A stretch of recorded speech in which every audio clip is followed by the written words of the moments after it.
এই বছৰৰ 10 অক্টোবৰ তাৰিখে প্ৰায় 60,000 যুৱক যুৱতীয়ে চৰকাৰী চাকৰি লাভ কৰিব। প্ৰায় 2 লাখ চৰকাৰী চাকৰিক স্বচ্ছতাৰে প্ৰদান কৰি অসমৰ জনজীৱনৰ পৰা আমি দুৰ্নীতিৰ যিমান অখুৱা প্ৰভাৱ আছিল এই গোটেইবিলাকক অতৰাবলৈ আজি আমি সক্ষম হৈছোঁ। অৰুণোদয় 3 আঁচনি যাক আমি 17 ছেপ্টেম্বৰৰ পৰা ৰূপায়ণ কৰিম। অসমৰ 38 লাখ পৰিয়ালে অৰুণোদয় 3 আঁচনিৰ জৰিয়তে মাহত 1250 টকাকৈ পাবলৈ সক্ষম হ'ব। ইয়াৰ লগে লগে যিসমূহ পৰিয়ালে অৰুণোদয় আঁচনি পাব সেই পৰিয়ালসমূহে যেতিয়া গেছ কিনিব তেওঁলোকে গেছৰ বাবতো আৰু 250 টকা বেংকৰ একাউণ্টত লাভ কৰিব।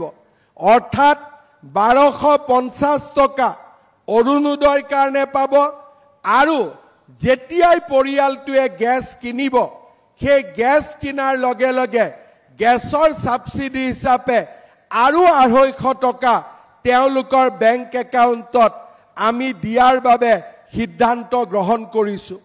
আমাৰ ৰাজ্য চৰকাৰে ৰাজ্যৰ 40 লাখ মহিলাক উদ্যমিতা আঁচনিৰ জৰিয়তে আমি তেওঁলোকক এণ্টাৰপ্ৰেনিয়ৰ কৰিবৰ বাবে সিদ্ধান্ত লৈছোঁ আৰু 21 আগষ্টৰ পৰা প্ৰত্যেক মাহতেই 20টা 30টাকৈ সমষ্টিত আমি মহিলাসকলৰ আত্মসহায়ক গোটৰ সদস্যসকলক 10,000 টকা বিলাবৰ বাবেও বা প্ৰদান কৰাৰ বাবেও আমাৰ যি আঁচনি সেই আঁচনি আমি 21 আগষ্টৰ পৰা বাস্তৱত ৰূপায়ণ কৰাৰ কামত আমি আগবাঢ়িম।